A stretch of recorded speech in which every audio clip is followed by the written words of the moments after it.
नमस्कार मंडळी. तर आज आहे 26 जानेवारी आणि माझ्या दादाच्या पोरीने घेतलेला डान्स. मग आईने घेतला मला सकाळी 5 वाजता सुटवीत. मी तशी बिशी डोलत चोलत 5:30ला उठली ना. तिला साडी नेसवायची होती म्हणून मग आई बोलते का मला साडी नेसवता येत नाही आणि मला पण काय नऊवारी साडी नेसवता येत नव्हती. मग काय आपला यूट्यूब जिंदाबाद. मी यूट्यूबवर सर्च केला की नऊवारी साडी कशी नेसवतात. मग तशी बघून मी नऊवारी साडी तिला नेसवायला तर घेतली, पण मला काय 2-3 वेळा ट्राय करून पण ती जमत नव्हती. मग एकदाची तिला नऊवारी साडी नेसवायला चालू करून ना मस्तशी अशी नऊवारी साडी नेसून रेडी केली. तर हा आहे आता तिचा फायनल लुक. मस्तशी अशी ती नऊवारी साडीन भारी दिसत होती. मग माझी पण इच्छा झाली का तिचा जावा आपण डान्स बघायला, म्हणून मग मी रेडी होऊन चाललेली डान्स बघायला. तर रस्त्यातच मला ही पोरं दिसली. तर पोरं मस्त, त्यांना बघून मला लहानपणीची माझ्याच आठवण आली.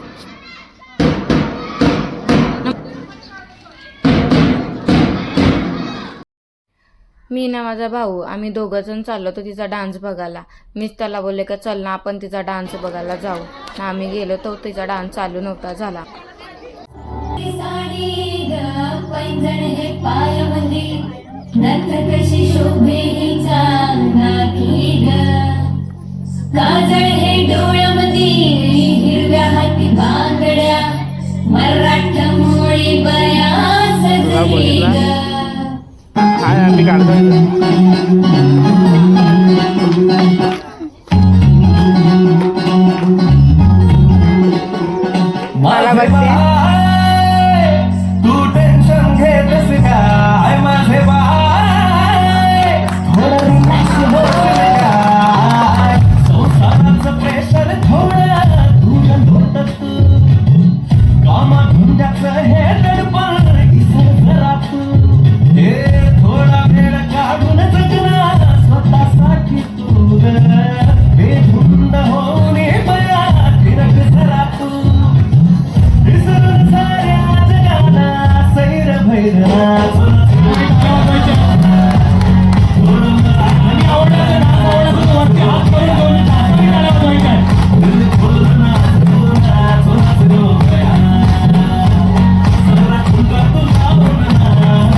कोकणचं स्वर्ग इथेच उतरला असं मला वाटतंय.